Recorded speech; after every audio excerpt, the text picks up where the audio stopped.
ایک بہت بڑی ذات کے ساتھ نسبت ہے، اس اعتبار سے میں نے کچھ کلام کرنا ہے۔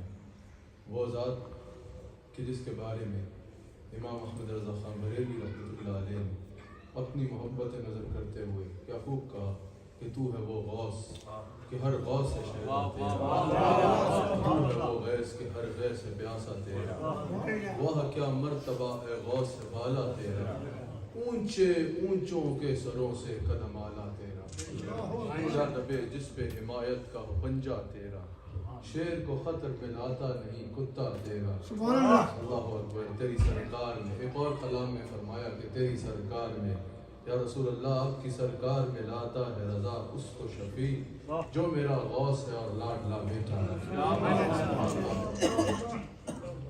آج یوم ہے 11ویں شریف کی رات ہے، آج عرس ہے، یہ شب اور آنے والا دن یہ عرس ہے حضرت سیدنا غوث اعظم رضی اللہ تعالیٰ عنہ کا۔ ویسے تو غوث اعظم اولیاء کے امام ہیں، تمام سلاسل کے اولیاء، تمام سلاسل کے مشائخ ان کو اپنے اقابے کی نظر سے دیکھتے ہیں، اپنے بزرگ کی نظر سے دیکھتے ہیں، ان سے اکتساب فیض بھی کرتے نظر آتے ہیں، ان کا احترام کرتے نظر آتے ہیں۔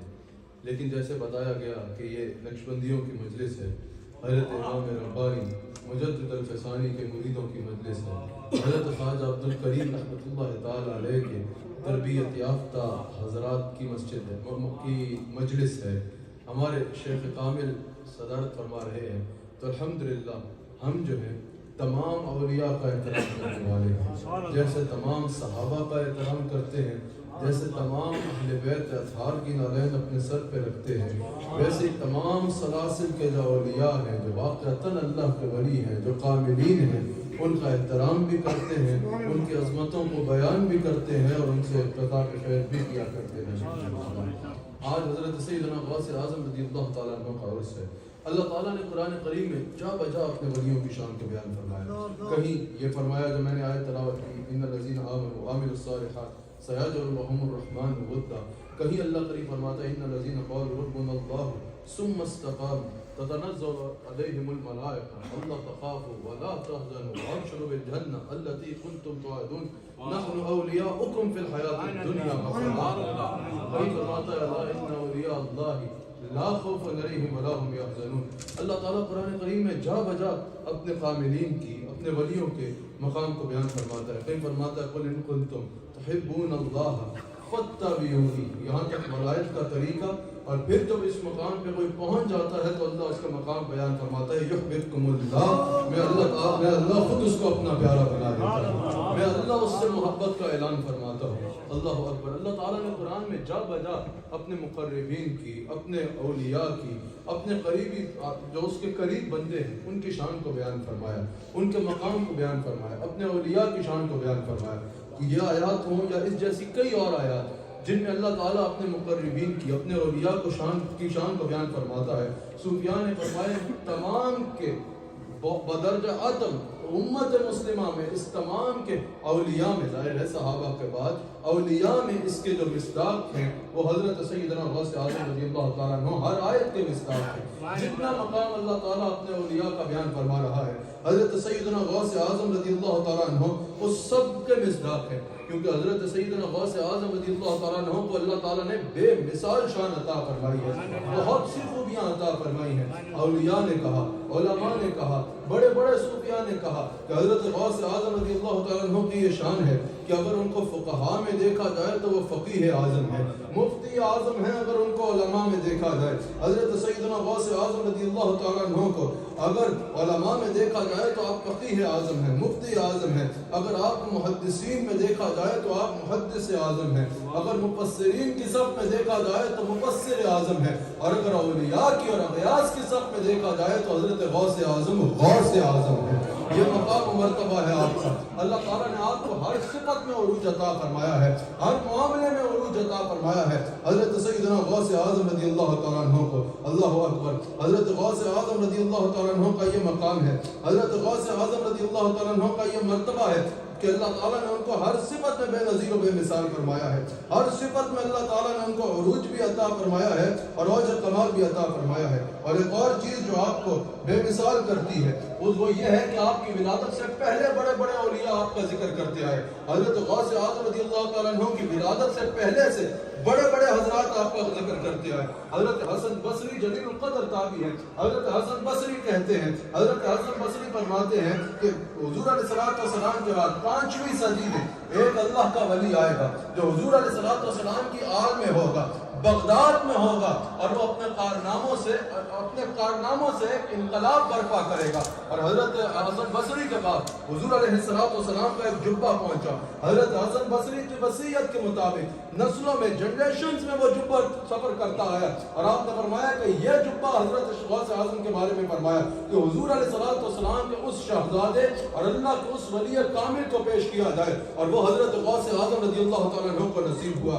اللہ اکبر. حضرت بایزید بستانی کہتے ہیں کہ وہ وقت دور نہیں ہے کہ عراق میں ایک اللہ کا ولی آئے گا، وہ حضور علیہ السلام کی آل میں سے ہوگا، نام عبد القادر ہوگا، اور اللہ تعالیٰ اس کو یہ مقام عطا فرمائے گا کہ وہ غوث اعظم ہوگا، اولیاء کا سردار ہوگا. اللہ اکبر. حضرت جنید بغدادی رحمۃ اللہ علیہ نے حضرت غوث اعظم کی ولادت سے پہلے کہا، ولادت سے پہلے بیان کیا کہ میں نے کشف کے ذریعے یہ جانا، میں نے حالت کشف میں اور الہام سے، روحانیت سے اور الہام سے یہ جانا کہ 5ویں صدی میں ایک اللہ کا ولی آئے گا، حضور علیہ السلام کی نسل پاک سے ہوگا، لقب محی الدین ہوگا اور نام عبد القادر ہوگا. اللہ تعالیٰ اس کو روحانیت کے اعلیٰ درجے پر فائز فرمائے گا. اور حضرت غوث اعظم نے تو اپنی شان کا بعد میں بتایا نا، پہلے حضرت جنید بغدادی نے کہا کہ وہ اس شان کے ساتھ آئے گا کہ اس کا قدم گردن اولیاء پر ہوگا. قدم گردن اولیاء پر ہے تیرا، تو ہے رب کا ایسا ولی غوث اعظم. کہا کہ اللہ تعالیٰ اس کو یہ مقام عطا فرمائے گا کہ گردن اولیاء پہ اس کا قدم ہوگا.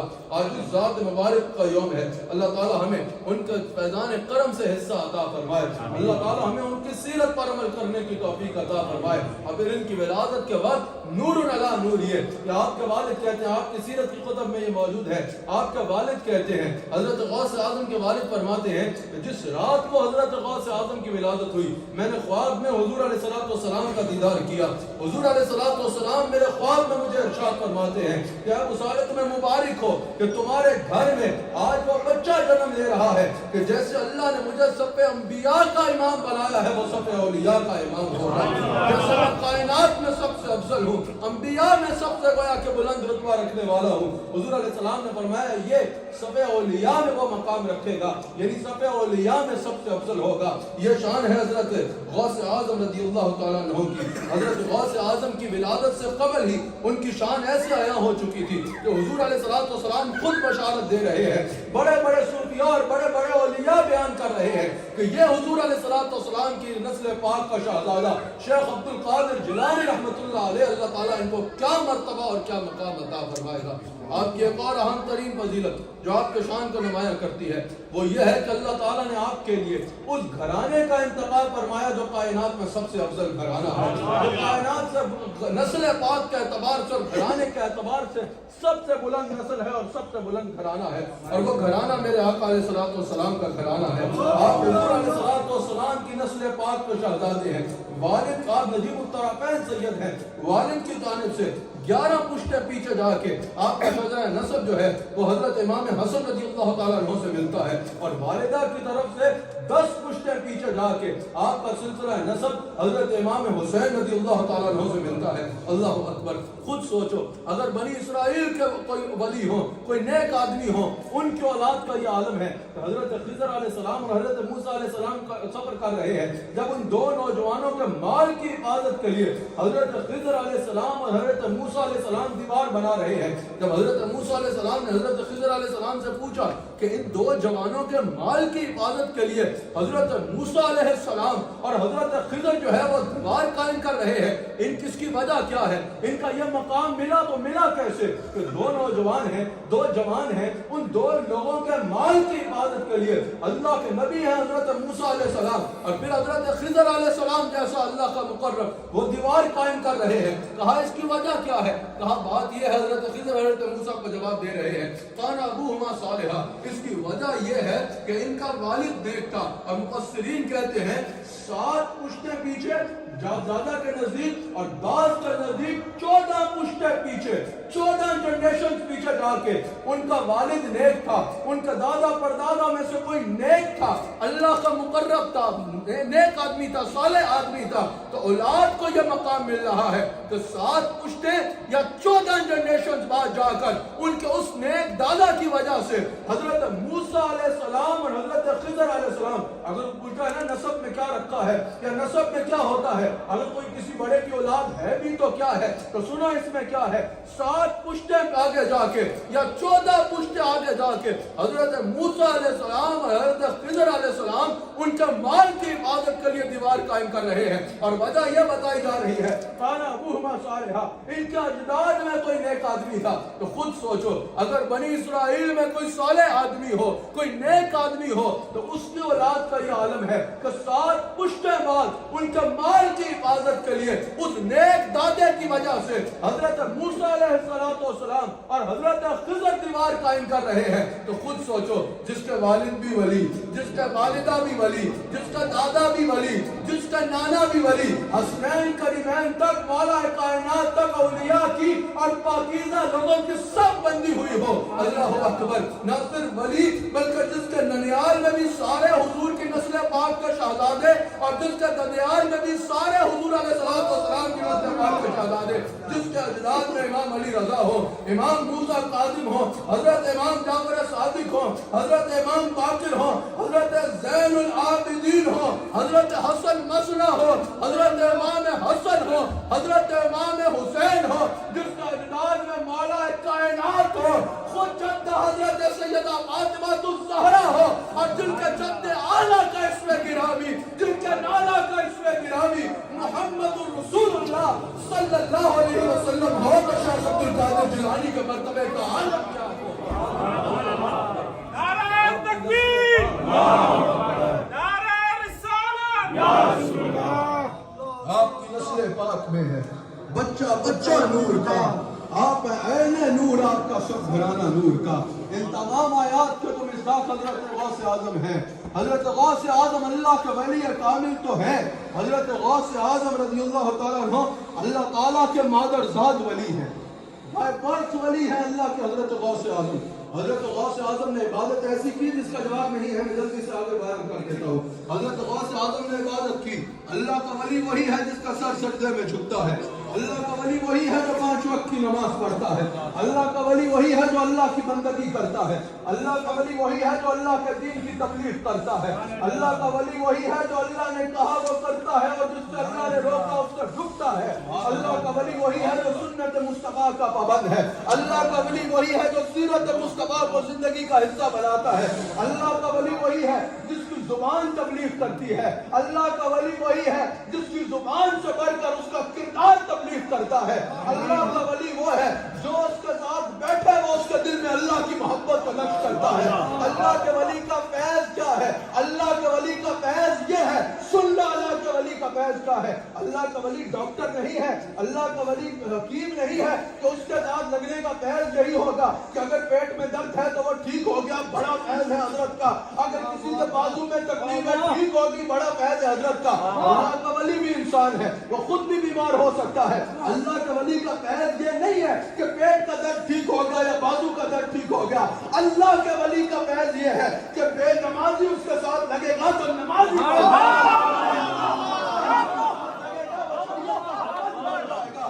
رسول اللہ کی محبت سے خالص سینہ اس کے ساتھ آئے گا، اس کے دل میں رسول اللہ کی محبت بڑھ جائے گی۔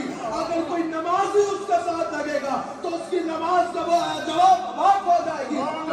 سال کے جواب میں بخاری میں موجود ہے، حضور نے ارشاد فرمایا کہ جب وہ نماز پڑھے گا اس کے نیت میں چلا جائے گا کہ وہ اللہ کو دے گا۔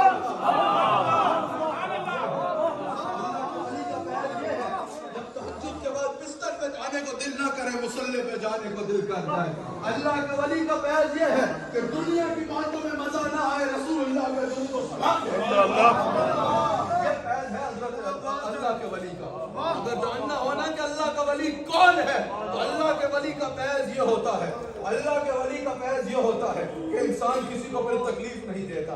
اللہ کے ولی کا فیض یہ ہوتا ہے کہ اللہ کے ولی کا جس کو فیض مل جائے وہ جھگڑے نہیں کرتا, وہ لوگوں کو گالیاں نہیں دیتا, وہ لوگوں کی عزتیں نہیں اچھالتا, وہ ہر ایک کے کام آتا ہے, ہر ایک کو حسن اخلاق سے دین کے قریب لاتا ہے. یہ لاکھوں مسلمان جس نے کیے, 90 لاکھ تھے یا جتنے بھی لاکھ تھے, حضرت خواجہ معین الدین چشتی اجمیری نے کیے, حضرت غوث اعظم نے لاکھوں لوگوں کو, ہزاروں لوگوں کو دار اسلام میں داخل کیا. کیسے دار اسلام میں داخل کیا؟ صرف اپنی زبان سے نہیں. اگر کوئی غیر مسلم ان کے سامنے آتا تھا تو وہ اس کو گالیاں نہیں دیتے تھے, اگر کوئی غیر مسلم ان کے پاس آتا تھا تو وہ اس سے برے طریقے سے بات نہیں کرتے تھے, بلکہ ان کا لہجہ اتنا خوبصورت ہوتا تھا. غیر مسلم جو ان کے سامنے آتا تھا وہ اس کو حسن اخلاق سے ملتے تھے, اگر وہ مشکل میں ہوتا تھا اس کی مشکل دور کرتے تھے. یہ تبلیغ کرتے تھے ان کے دروس پڑھو کہ اگر تمہارے سامنے کوئی غیر مسلم بھی آئے, حسن اخلاق سے اس کے ساتھ ملو, اس کے ساتھ برا نہ کرنا, وہ تمہارا اخلاق دیکھ کے کہے جس کا امتی ایسا ہے نبی علیہ الصلوۃ والسلام. یہ نبی علیہ الصلوۃ والسلام کی ہی تو تربیت ہے. اللہ اکبر. بات سمجھ میں آئی یا نہیں آئی؟ حسن اخلاق ضروری ہے اور ہر ایک کے ساتھ حسن اخلاق ضروری ہے. بعض لوگ منبر و محراب پہ آتے ہیں, یہاں پر بات کرتے ہیں صرف جو ہے وہ جلسے میں واہ واہ کرانے کے لیے, بھائی کسی غیر مسلم کے ساتھ جو ہے وہ ہارش لہجے کے لیے بات کرتے ہیں, سخت لہجے میں بات کرتے ہیں. یہ صوفیاء کا طریقہ نہیں ہے. صوفیاء محبت سے دین کی تبلیغ کرتے ہیں. جو صوفیاء کے ماننے والے ہیں, اولیاء کے ماننے والے ہیں, وہ یاد رکھنا اپنے لہجے محبت والے رکھو. آپ اس ملک میں رہتے ہو, یہاں غیر مسلم بستے ہیں, یہاں نان مسلم بستے ہیں, کسی کا ساتھ برا رویہ نہیں رکھنا. آپ کا پڑوسی ہو, آپ کا سامنے آنے والا ہو, آپ کا ساتھ جاب کرنے والا ہو, اور جس مذہب سے بھی تعلق رکھتا ہو, اچھے اخلاق سے ملو. اپنے اخلاق سے بتاؤ کہ مجھے میرے دین نے کتنا خوبصورت اخلاق دیا, میرا دین کیسے زندگی کو بدلتا ہے. اگر تم بھی لوگوں کو تکلیفیں دیتے پھرو گے, اگر تمہارے سے بھی لوگوں کو تکلیف ہوگی, اگر تم بھی جھوٹ بولو گے, اگر تم بھی جو ہے وہ لوگوں کے لیے نفرتوں کا باعث بنو گے, اس کو روزے نماز کی فضیلت کا تو نہیں پتا نا, وہ تو تمہاری سوشل لائف میں تمہاری زندگی کو دیکھے گا. اگر تم جھوٹ بول رہے ہو, اگر تم ڈرگس کی طرف ہو, اگر تم جو ہو وہ گناہوں کی غلط کاموں کی طرف جا رہے ہو, کرائمز کی طرف جا رہے ہو, غلط طریقوں سے مال کما رہے ہو, تو وہ تمہارے سے پوچھے گا نا جو تم کرتے ہو وہی میں کرتا ہوں, تمہارے دین نے تمہیں دیا کیا ہے؟ سمجھ آئی ہے؟ تمہیں اپنا کردار اچھا کرنا ہوگا. حضرت بہاؤالدین زکریا جب کسی شاگرد جب پڑھ لیتا تھا نا ان کے پاس جب اس کو روانہ کرتے تھے, کہتے تھے یاد رکھنا تمہاری زبان سے زیادہ تمہارا کردار تبلیغ کرے گا. تم اپنا کردار اچھا کرو, کبھی جھوٹ نہ بولو, کبھی کسی کو تکلیف نہ دو, کبھی کسی کی غیبت نہ کرو, کبھی برائی میں نہ جاؤ, کبھی کرائم میں نہ جاؤ, ایک اچھے پیسفل سٹیزن بن کے رہو. پھر جب کوئی کسی کو تم اسلام کے بارے میں بتاؤ گے تو تمہاری بات کو غور سے سنے گا, وہ کہے گا کہ اس کے دین نے اس کو اتنی پاکیزہ زندگی دی. بات سمجھ میں آئی ہے نہیں آئی؟ تو یہ سب کچھ ضروری ہے. لیکن حضرت غوث اعظم کو جو مقام ملا نا وہ فقط عبادت کی وجہ سے نہیں ملا. حضرت غوث اعظم رضی اللہ تعالیٰ عنہ اللہ کے مادرزاد بنی ہے. آپ کی والدہ فرماتی ہیں کہ یکم رمضان کو آپ کی ولادت ہوئی, لیکن حضرت غوث اعظم نے پورا رمضان کا مہینہ فجر سے لے کے مغرب کے وقت دودھ نہ پیا. مادرزاد ولی ہے. یہ مقام ہے حضرت سیدنا غوث اعظم رضی اللہ تعالیٰ عنہ کا. حضرت سیدنا غوث اعظم رضی اللہ تعالیٰ عنہ آپ کی سیرت کی پتہ میں موجود ہے. جب آپ کی عمر کچھ بڑھی نا, بچپنے میں ہی آپ جب مکتب گئے, مدرسے گئے قرآن پڑھنے کے لیے, تو قاری قرآن پڑھتا تو آپ آگے سے تلاوت فرما دیا کرتے. 15 سپارے زبانی یاد ہے. استاد نے پوچھا کہ آپ پہلے کسی مدرسے گئے ہیں؟ کس مدرسے گئے ہیں؟ اتنی اچھی منزل ہے پہلے 15 سپاروں کی, کہاں سے پڑھا؟ آپ نے کہا میں پہلی بار مدرسے آیا ہوں. اس نے کہا پھر آپ کو یہ 15 سپارے کیسے یاد ہوئے؟ کہا جب میں اپنے ماں کی پیٹ میں تھا میری ماں تلاوت کیا کرتی تھی اور میں اسے یاد کیا کرتا تھا. یہ مقام ہے حضرت سیدنا غوث اعظم رضی اللہ تعالیٰ عنہ کا. یہ تو آپ کا مقام ہے. میں نے تھوڑی دیر کلام کرنا ہے, بس تھوڑی دیر اور مجھے آپ کی بھرپور توجہ درکار ہے. کیا مقام اور مرتبہ ہے حضرت سیدنا غوث اعظم رضی اللہ تعالیٰ عنہ کا, کیا مقام اللہ تعالیٰ نے آپ کو عطا فرمایا. یہ تو آپ کی شان ہے ہی ہے. جو آیت میں نے خطبہ میں تلاوت کی, ان الذین آمنوا وعملوا الصالحات, وہ جو ایمان لائے اور اعمال صالح کیے, اللہ کے قہر کو مانا, سیجعل لهم الرحمن ودا, اللہ ان کی محبت ان قریب لوگوں کے دلوں میں ڈال دے گا. حضرت سیدنا غوث اعظم کا یہ مقام ہے. ان الذین آمنوا، جب اللہ تعالیٰ نے اپنی اولیاء کی جہاں شان بیان کی وہاں پہچان بھی بیان کی. ہم نے ولی کو پہچاننے کا اپنا من پسند طریقے بنا رکھے ہیں کہ ولی تب ہے جب ہماری دکان میں 100 کی کمائی ہوتی ہے، حضرت والا کے ہاتھ پہ بیعت کریں گے، آٹومیٹکلی جب کمائی 200 ہو گئی نا تو پتہ چل جائے گا یہ اللہ کا کامل ولی ہے. تو بھائی آپ کو یہ حق نہیں ہے کہ آپ بتائیں کہ اللہ کے ولی کا معیار کیا ہے. اللہ کا ولی کون ہے یہ اللہ بتائے گا. الا ان اولیاء اللہ لا خوف علیہم ولا هم يحزنون. جب شان بیان کی ساتھ ہی پہچان بیان کرے الذین آمنوا وکانوا یتقون، یہ کامل ایمان اور کامل تقوی والے ہوتے ہیں. لهم البشری فی الحیات الدنیا و فی الآخرہ، ان کے لیے اللہ تعالیٰ نے پھر دنیا میں بھی خوشخبریاں رکھی ہیں اور آخرت میں بھی خوشخبریاں رکھی ہیں. لا تبدیل لکلمات اللہ ذالک هو الفوز العظیم. اور اللہ جو کہتے ہیں اس میں کوئی تبدیلی نہیں ہوتی. یہی وہ لوگ ہیں جو کامیاب لوگ ہیں، جو اللہ تعالیٰ نے جن کو عظیم مرتبہ اور عظیم کامیابی عطا کی. اللہ تعالیٰ نے اپنے ولیوں کی پہچان کیا بتائی کہ یہ کامل ایمان والے ہوتے ہیں. صرف زبان سے نہیں کہتے ہمارا رب اللہ ہے، پھر عمل سے بھی یہ ثابت کرتے ہیں کہ پالنے والا رب اللہ کو مانتے ہیں. سمجھ آئی؟ صرف زبان سے نہیں کہتے کہ ہمارا رب اللہ ہے، پھر مشکل میں اللہ کا دروازہ چھوڑتے نہیں.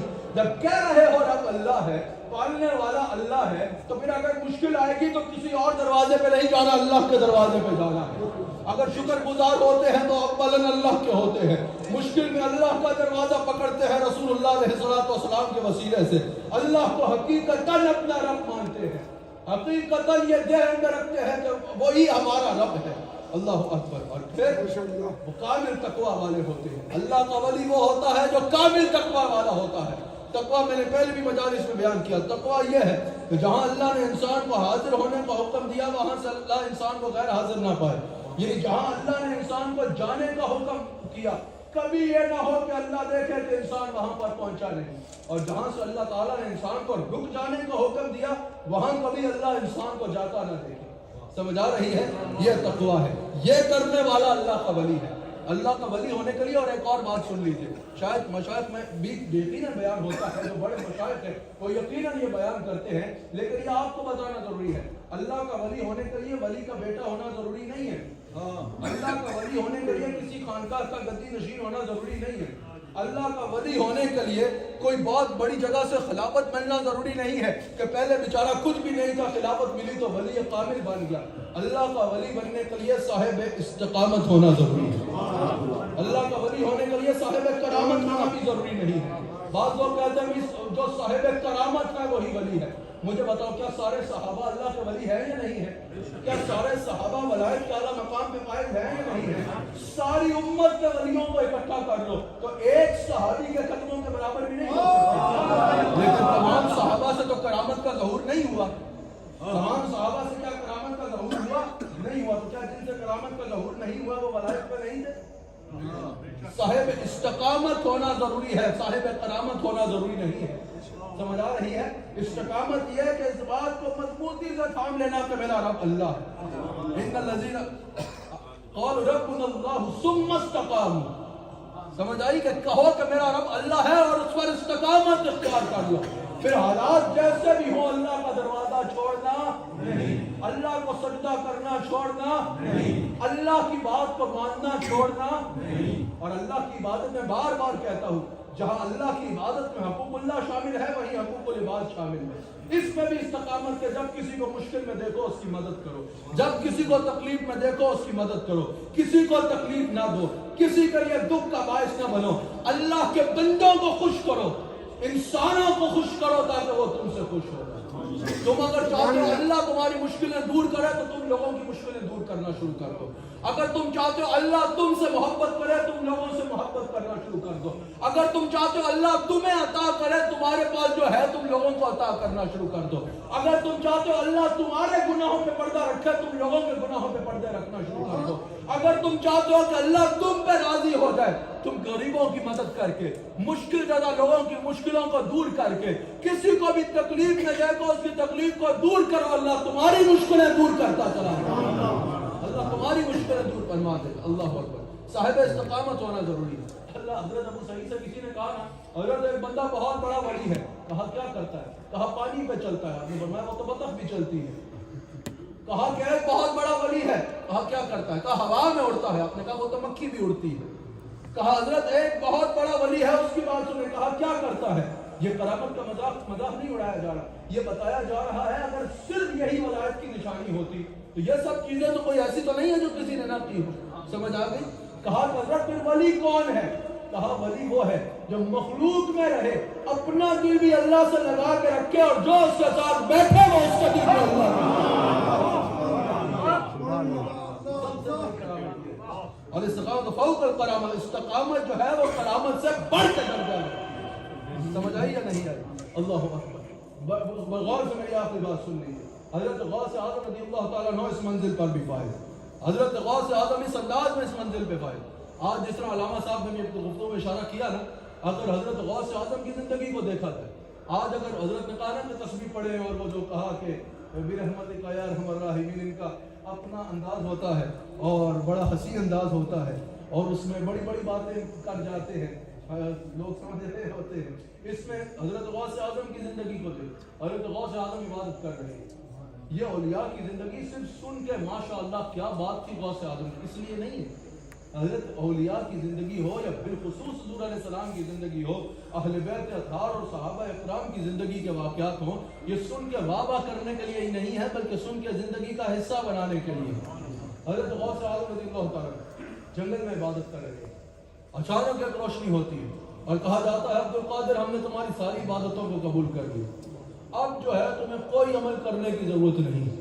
اگر آج کی کسی بندے کو ایسی آواز آ جائے عام آدمی کو, تو وہ تو 1.5 فٹ کی چھلانگ مارے اور اپنی کرامت پر فوراً جو ہے وہ سوشل میڈیا پر اتر آئے اور اپنے قصیدے کہنا شروع کر دے کہ بھئی رات کو مجھے ایسا الہام ہوا ہے.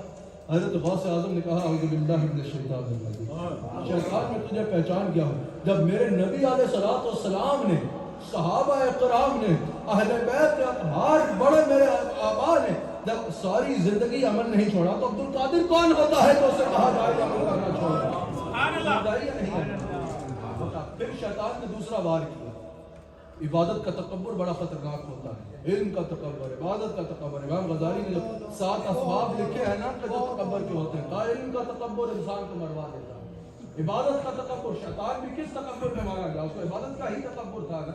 اللہ اکبر, کہ اس نے یہ تو نہیں کہا کہ میں اللہ کو سجدہ نہیں کرتا, سمجھ آئی؟ اللہ کو تو اس نے بہت سجدہ کیے ہوئے تھے, اس کا تکبر تھا, اس کو عبادت کا تکبر تھا. پھر حضرت آدم علیہ السلام کے آگے اس نے جھکنے سے انکار کر دیا. اللہ اکبر. حضرت غوث اعظم پر اس نے دوسرا وار کیا, وہ اپنی اصل شکل میں سامنے آ گیا اور اس نے کہا کہ عبد القادر تمہارے علم نے آج تمہیں بچا لیا. حضرت غوث اعظم نے کہا دوسرا وار کرتا ہے